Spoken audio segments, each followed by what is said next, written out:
Bonjour, une fois de plus, beaucoup de plaisir d'être avec vous pour ces énergies de la semaine, un peu plus tard que d'habitude dans la journée. J'espère que vous appréciez ce dimanche pluvieux, comme disait la réceptionniste du fitness club ce matin. On a envie d'être devant la télé avec un chocolat chaud. Mais voyons, quel est le message que nous avons besoin d'entendre pour cette semaine qui vient. Peut-être les énergies qui sont à l'œuvre en vous, autour de vous, pendant cette semaine. Peut-être aussi un message simplement que vous avez besoin de recevoir cette semaine particulièrement, mais qui peut concerner des dimensions plus larges de votre expérience. Je vais tirer 3 cartes du tarot de Marseille, comme d'habitude. Je coupe le jeu et je tire la première carte, le haut du paquet, qui est une carte, le 5 de denier. C'est pas une carte qu'on aime beaucoup tirer, parce que c'est une carte qui parle de mise en déséquilibre, de mise en difficulté, de mise en déséquilibre dans le domaine des deniers. Donc le denier c'est la terre, et c'est une mise en déséquilibre dans le domaine soit des finances, soit de la santé, soit de la famille, des possessions, disons que tout ce qui compte. Le denier parle de tout ce qui est enraciné les pieds sur terre, hein. Le corps, l'argent, la maison, les biens, etc. La famille. Et la dernière fois, je ne sais pas si vous vous souvenez, mais dans le tirage de la semaine passée, il y avait le 4 de denier. Le 4 de denier, c'est un équilibre dans lequel on est un peu enfermé. Et c'est un équilibre qui peut aussi exprimer la peur de manquer, justement dans le domaine matériel. Et le 5 de denier vient mettre en danger cet équilibre, vient nous mettre en crise en fait, mais dans le but de nous faire regarder plus haut, dans le but de nous faire regarder plus haut, dans le but de faire naître une dimension de spiritualité à l'intérieur de nos préoccupations liées à la santé, l'argent, le travail, la famille, le matériel, le concret, le terrestre. Le terrestre n'a rien de négligeable ni de méprisable dans la spiritualité. Au contraire, il est extrêmement important d'être enraciné, d'être ancré et de bien s'occuper des dimensions terrestres de notre existence. Et ce 5 de denier, en fait, vient nous rappeler que quand il y a des craintes, quand il y a des épreuves, quand il y a des difficultés qui se présentent dans le domaine du terrestre, eh bien, c'est pas quelque chose qui doit d'abord nous effrayer, même si la peur vient toujours avec ça, mais c'est quelque chose qui nous invite à nous ouvrir à une dimension supérieure. Et cette dimension supérieure, bonjour, c'est une dimension de spiritualité. Et c'est une carte en fait qui nous invite à faire de notre expérience terrestre et à faire de notre expérience de, du quotidien le plus concret, le plus terre à terre, et notamment à faire des difficultés que nous rencontrons dans ce quotidien le plus terre à terre, des occasions de donner de la place à une dimension spirituelle.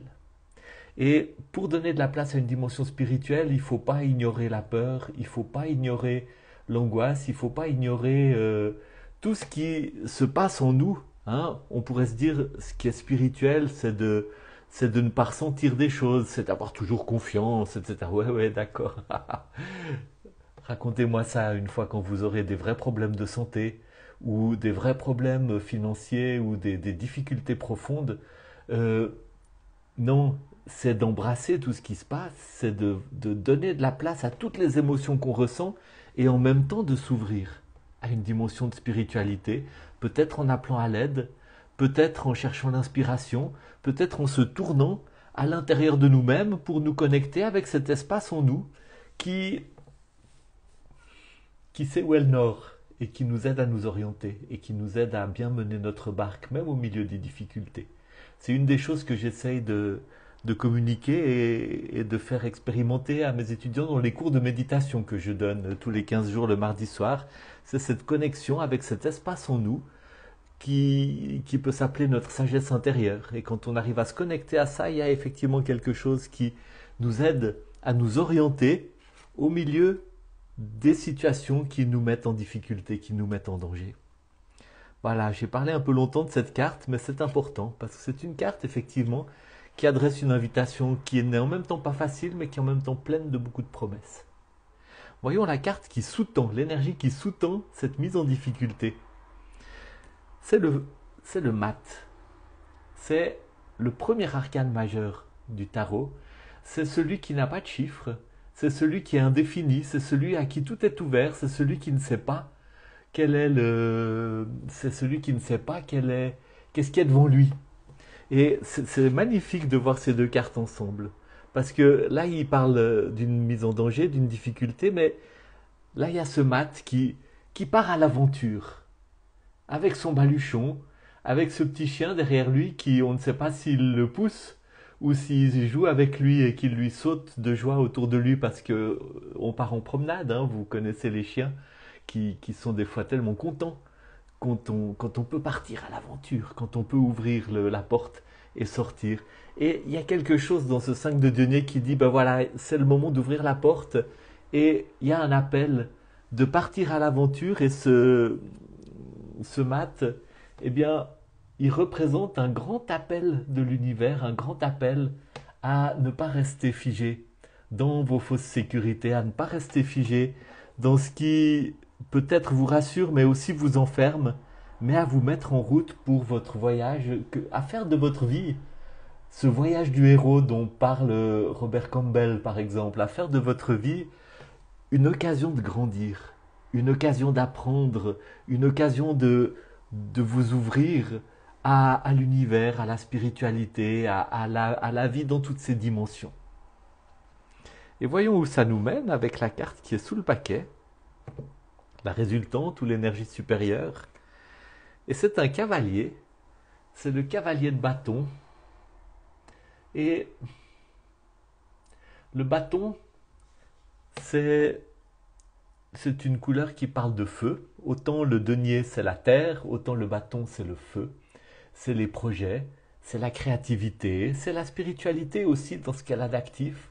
C'est l'énergie vitale, c'est l'énergie sexuelle, c'est l'envie d'entreprendre, c'est l'envie d'aller de l'avant. Et puis le cavalier, eh bien, c'est une énergie de jeune homme, c'est une énergie de force, d'enthousiasme, peut-être même de trop d'enthousiasme des fois. Hein. Il faut des fois calmer un peu le cavalier, mais c'est en tout cas une carte. Je pense que dans ce tirage-là, c'est une carte qui dit que si vous vous ouvrez à l'appel, et un appel qui s'exprime peut-être par certaines difficultés que vous rencontrez, mais des difficultés qui ne sont pas là pour vous terrasser, pour vous mettre à bas, pour vous anéantir, mais des difficultés qui sont là pour vous inviter à sortir de fausses sécurités qui vous enferment, hein, de fausses sécurités matérielles qui vous enferment, pour entreprendre votre voyage de l'âme. Eh bien, je crois que cette carte parle d'une nouvelle énergie vitale et de nouveaux projets et de nouvelles réalisations qui sont devant vous et qui vont arriver très vite et d'une grande énergie qui va pouvoir se déployer dans cette ouverture que vous allez oser. Donc voilà, tirage qui est loin d'être anodin, qui me parle beaucoup personnellement par rapport à ce que je vis aussi en ce moment. Et j'espère vraiment que c'est un tirage qui vous rejoint et qui va vous aider à mieux mener votre barque. Je vous dis à bientôt pour un prochain tirage des énergies de la semaine. Et si vous êtes intéressé par apprendre à méditer ou approfondir votre pratique de la méditation, envoyez-moi un message par direct message. Je vous enverrai les coordonnées parce que tous les 15 jours, le mardi soir, je donne un cours de méditation. Et c'est vraiment une occasion aussi d'encourager cette connexion avec cet espace intérieur qui est tellement nécessaire parce que c'est de cette connexion, c'est de cet espace intérieur que nous trouvons la direction qui nous permet d'avancer dans ce voyage du héros et de trouver le chemin par lequel notre énergie vitale souhaite s'exprimer. À bientôt.